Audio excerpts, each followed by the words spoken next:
नमो नमः छात्रों, स्वागत है रीट की कक्षा में। सभी छात्र रीट की अच्छी से तैयारी कर रहे होंगे और तैयारी में निरंतर लगे रहना है। तैयारी ही एकमात्र सफलता कराएगी।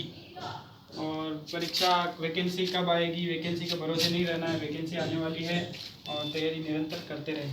विभक्ति की बात कर रहे थे और कारक प्रकरण शुरू कर दिया था। कारक प्रकरण पढ़ने से पहले विभक्तियाँ पढ़ना जरूरी है। विभक्तियों की बात करते हैं। विभक्तियाँ कितनी होती है? परीक्षा में प्रश्न है विभक्तयः कति। विभक्तयः कति, तो इसका उत्तर होगा सप्त। विभक्तियाँ कितनी होती है? 7। कौन कौन सी? प्रथमा, द्वितीया, तृतीया, चतुर्थी, पंचमी, षष्ठी, सप्तमी। और ये संबोधन। परीक्षा में प्रश्न पूछा गया संबोधन में कौन सी विभक्ति होती है? तो संबोधने प्रथमा, संबोधने प्रथमा विभक्ति, प्रथमा विभक्ति।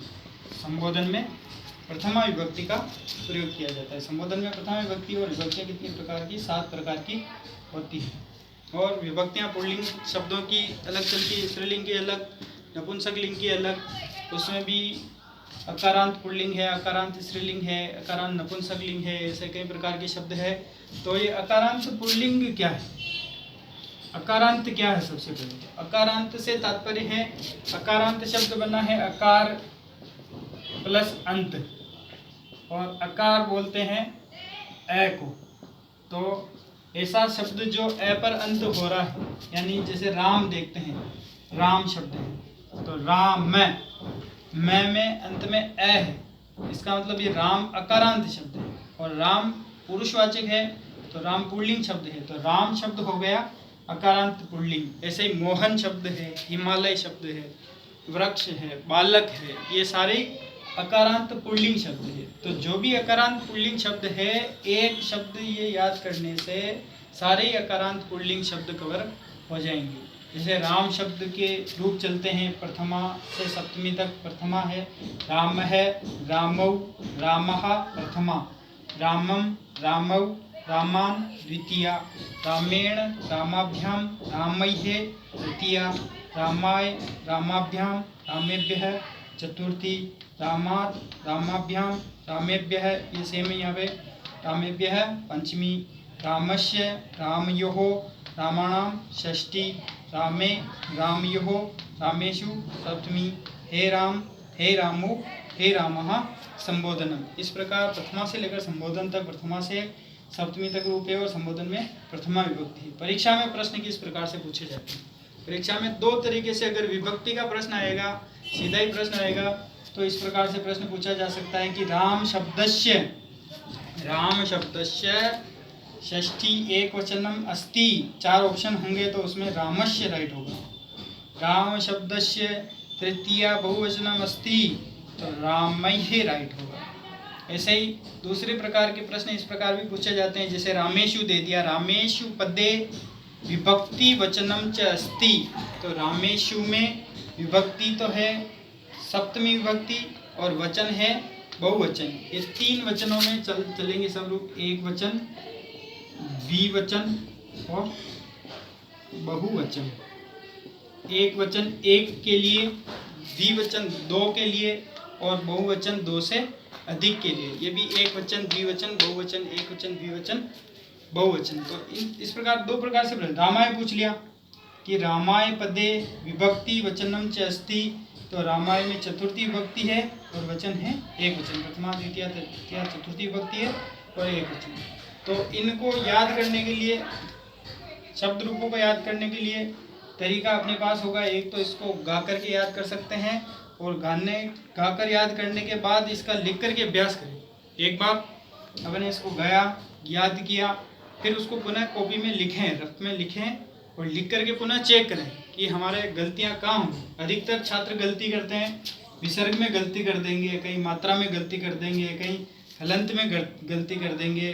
तो ये गलतियां नहीं करें, क्योंकि जैसे राम शब्द की पंचमी विभक्ति एक वचन क्या होगी ऐसा पूछ लिया, ऑप्शन दे दिए, रामात भी दे दिया, एक रामात दे दिया जिसके हलंत नहीं लगा हुआ है। तो शब्द फिक्स याद रखें कि रामात कहाँ कहाँ हलंत आ रहा है, कहाँ कहाँ विसर्ग आ रहा है।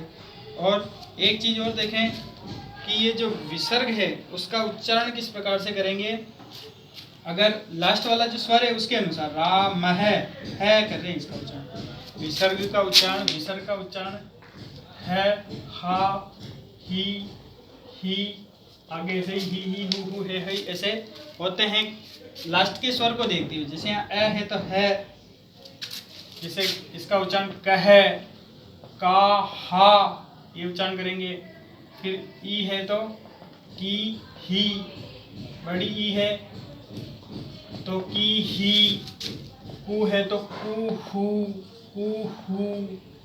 के, हे, इसका उच्चारण को, हो, यानी ऐसे उच्चारण करेंगे। जैसे इसको गा के देखते हैं। राम है रामौ रामः प्रथमा, रामं रामौ रामान द्वितीया, रामेण रामाभ्यां रामैः तृतीया, रामाय रामाभ्यां रामेभ्यः चतुर्थी, रामात् रामाभ्यां रामेभ्यः पंचमी, रामस्य रामयोः रामाणां षष्ठी, रामे रामयोः रामेषु सप्तमी। इस प्रकार गा के आते। एक शब्द याद हो गए फिर तो बालक भी बना सकते हो। बालकः बालकौ बालकाः प्रथमा, बालकं बालकौ बालकान् द्वितीया, बालकेन बालकाभ्यां बालकेभ्यः तृतीया, बालकेन बालकाभ्यां बालकैः। सेम इसी की तरह बनेगा। यहाँ मैंने बोला बाल के न, यहाँ न नहीं बोला, मैंने बोला बाल के न। तो यहाँ न का उच्चारण किया। एक नियम है कि न से पहले अगर र या श हो तब इस न को ण में चेंज कर देते हैं।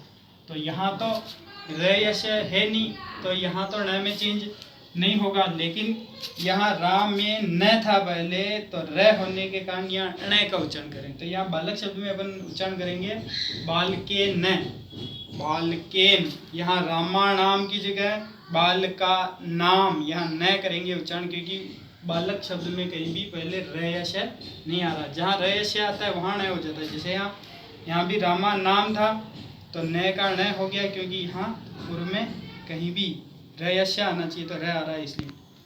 अब इस देखते हैं बालक शब्द देखे तो बालकः बालकौ बालकाः प्रथमा, बालकं बालकौ बालकान् द्वितीया, बालकेन बालकाभ्यां बालकैः तृतीया, बालकाय बालकाभ्यां बालकेभ्यः चतुर्थी, बालकात् बालकाभ्यां बालकेभ्यः पंचमी, बालकस्य बालकयोः बालकानां षष्ठी, बालके बालकयोः बालकेषु सप्तमी। हे बालक, हे बालको, हे बालका। ऐसे मोहन भी बना सकते हैं। मोहन है मोहनो मोहना, सोहन सोहन है सोहनो सोहना, हिमालय है हिमालयो हिमालयः, वृक्ष है वृक्षो वृक्षा। यानी ऐसे शब्द जो अ पर अंत हो रहे यानी अकारांत है, ऐसे सारे अकारांत शब्द इसके माध्यम से बन जाएंगे। तो इन शब्द रूपों को पक्का याद कर ले। एक अकारांत शब्द कोई सा भी, राम मोहन बालक, कोई सा भी अकारांत शब्द याद कर लें। और पुल्लिंग शब्द, स्त्रीलिंग शब्दों के रूप अलग चलेंगे।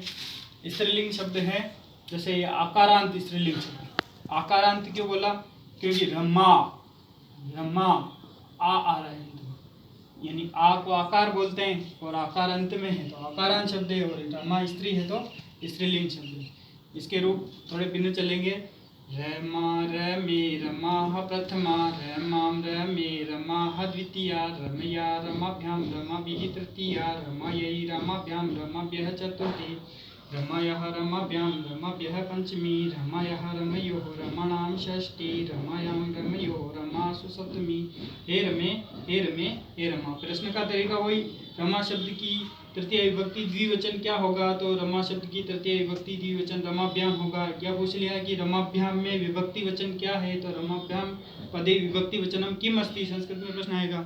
रमाभ्याम पदे विभक्ति अस्ति तृतीय विभक्ति और वचनम द्विवचन, ये एक वचन ये द्विवचन ये बहुवचन। तो एक आकारांत स्त्रीलिंग शब्द रमा याद कर लिया तो उमा शब्द भी याद हो गए, ललिता शब्द भी याद हो जाएंगे, गरिमा शब्द भी याद हो जाएंगे, गिरिजा शब्द भी याद हो जाएंगे। यानी ऐसे शब्द जिनमें स्त्रीलिंग शब्दों में आ अंत में आ रहा है तो वो सारे शब्द रमा शब्द की तरह चलेंगे। तो ये शब्द भी याद करना आवश्यक है, परीक्षा में प्रश्न पूछे जाते हैं।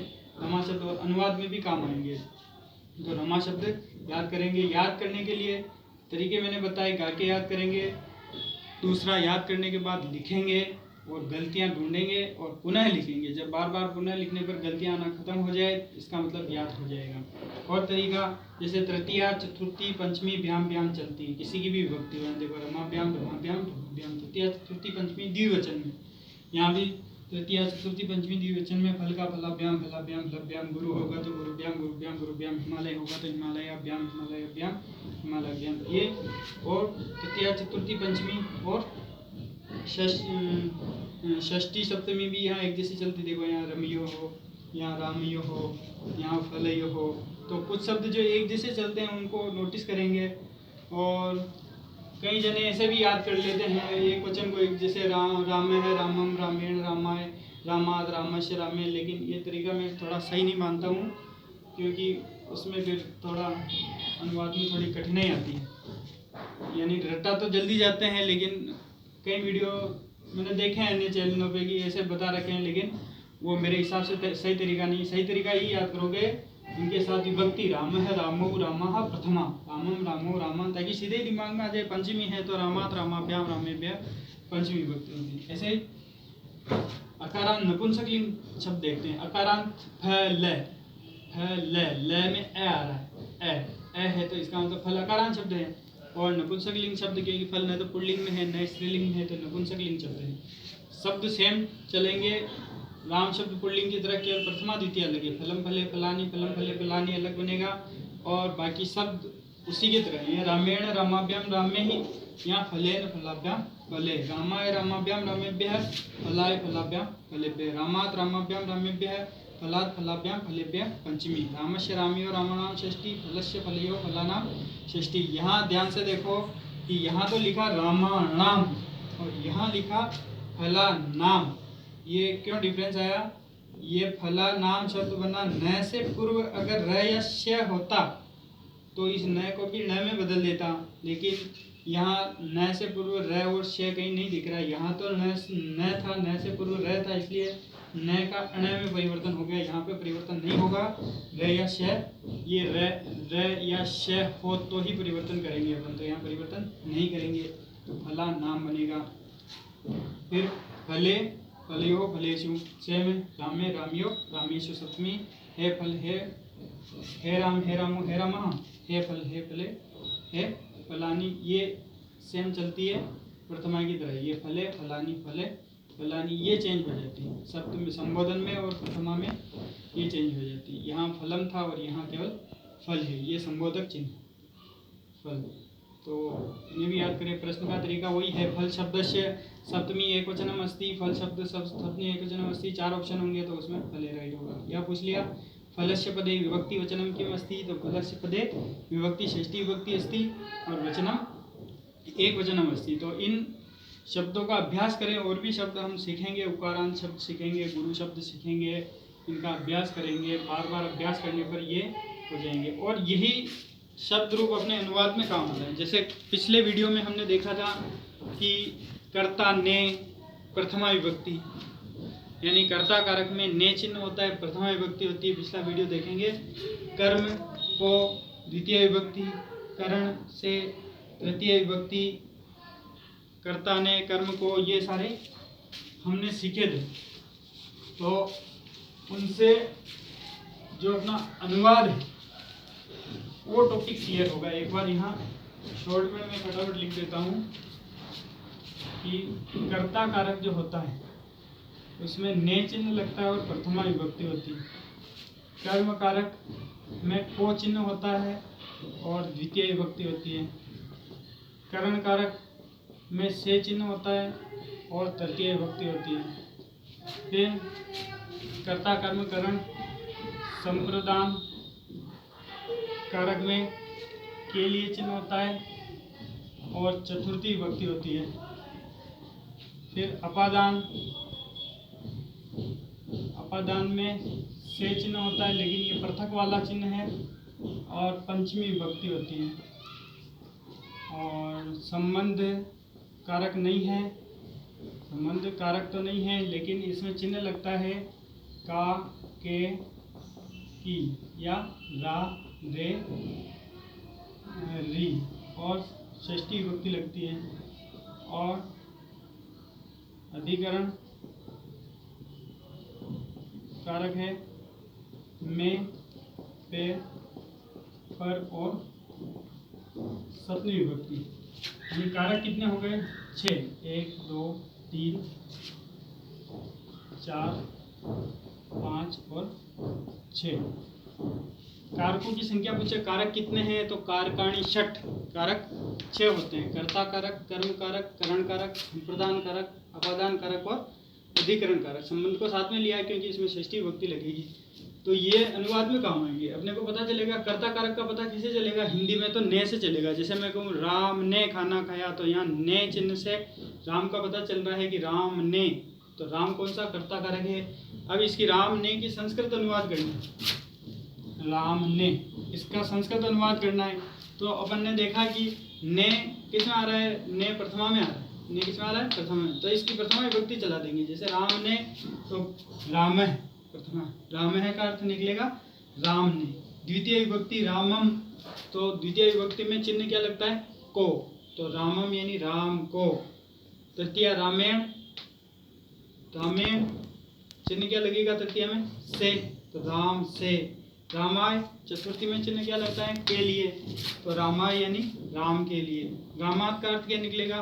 तो रामात पंचमी में चिन्ह क्या लगता है? से पृथक, तो रामात यानी राम से, पृथक होने के अर्थ में। पृथक होने का अर्थ का मतलब जैसे हम कहें कि पेड़ से पत्ता गिरता है, तो पेड़ से पत्ता पृथक हो रहा है, तो पेड़ अपादान हो जाएगा, तो पेड़ होगा वृक्षात।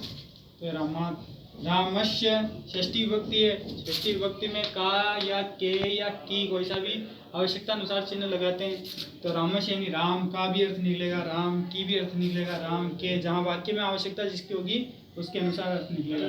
सप्तमी में अर्थ निकलता है में, पे और पर। सप्तमी में चिन्ह ये लगते हैं। तो राम में यानी राम में, राम पे और राम पर। द्विवचन दो के लिए, यहाँ जैसे राम है यानी एक राम, रामो यानी दो राम ने, रामा यानी सभी राम, रामम यानी एक राम को, रामो यानी दो राम को, रामा यानी सभी राम को, रामेण यानी एक राम से, रामाभ्याम दो राम से और रामे सभी राम से। रामा एक राम के लिए, दो राम के लिए, सभी राम के लिए। एक राम से पृथक, दो राम से पृथक, सभी राम से पृथक। एक राम का, दो राम का, सभी रामों का। एक राम में, दो राम में और सभी राम में। और ये संबोधन के लिए, बुलाने के, जब बुलाया जाता है, दूर से जब संबोधित किया जाता है तो उसमें संबोधन विभक्ति लगती है राम। ऐसे ही आकारांत स्त्रीलिंग शब्दों के अर्थ भी निकलते हैं। जैसे रमा, रमा ने, रमा को, रमा से, रमा के लिए, फिर रमा से पृथक, रमा का, और रमा में, दो रमा के लिए ये और सभी रमाओं के लिए ये। जैसे बालिका शब्द इसी के समान चलेंगे। बालिका शब्द के रूप बनाएंगे, राम शब्द की तरह मोहन के रूप बनाएंगे। इनका अभ्यास करेंगे तभी तैयारी होगी, नहीं तो तैयारी नहीं होने वाली। आकारांत स्त्रीलिंग शब्द है रमा का, जैसे ये देख लिया, इसको देख करके बालिका शब्द बनाने का अभ्यास करेंगे। ऐसे ही फल को देख करके गृह शब्द बनाने का प्रयास करेंगे तो थोड़ी तैयारी अच्छी हो जाएगी। इसमें भी अर्थ ऐसे ही फलम, फल ने, फल को, फल से, फल के लिए, फल से पृथक, फल का, फल में, यानी चिन्ह इससे। अनुवाद संस्कृत से हिंदी में करने के लिए, जैसे हिंदी में कोई शब्द आ गया कि छात्र विद्यालय से आता है, अब यहाँ विद्यालय से आ रहा है, छात्र विद्यालय से पृथक हो रहा है, तो से चिन्ह आ रहा हो और पृथक हो रहा हो तो उसकी विभक्ति बनाएंगे पंचमी। तो विद्यालय से का संस्कृत अनुवाद कर रहे हैं तो विद्यालय की पंचमी चलानी पड़ेगी। तो राम के जैसे विद्यालय की चलती है, राम की पंचमी रामा, तो विद्यालय की हो जाएगी विद्यालयात। जैसे मैं कहूँ मैं कलम से लिखता हूँ, मैंने कहा कलम से, अब कलम से लिख रहा हूँ, से चिन्ह मेरे को बताएगा कि ये कलम कौन सी विभक्ति में आएगा। तो से देखा, से दो जगह आ रहा है, एक तो आ रहा है तृतीया में और एक आ रहा है पंचमी में। तृतीया वाला से कब आता है? जब पृथक नहीं हो रहा हो, और पंचमी वाला से आता है जब पृथक हो रहा हो। तो मैं कह रहा हूँ कि मैं कलम से लिखता हूँ, क्या कलम पृथक हो रहा है? कलम पृथक नहीं हो रहा है। जब पृथक नहीं हो रहा है तब से के लिए अपन तृतीय विभक्ति इसकी चला देंगे, कलम की।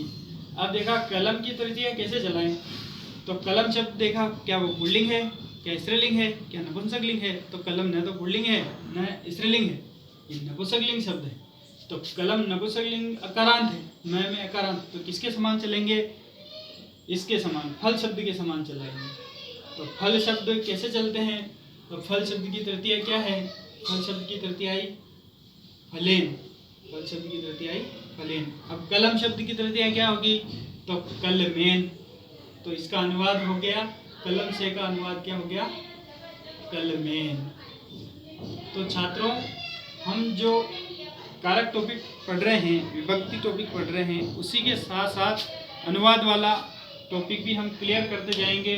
लेकिन ये टॉपिक तभी क्लियर होंगे जब मेरे साथ के साथ में जितना पढ़ा रहा हूँ उनको याद करते जाएंगे साथ के साथ में, तो नेक्स्ट टॉपिक बिल्कुल इजी लगेगा।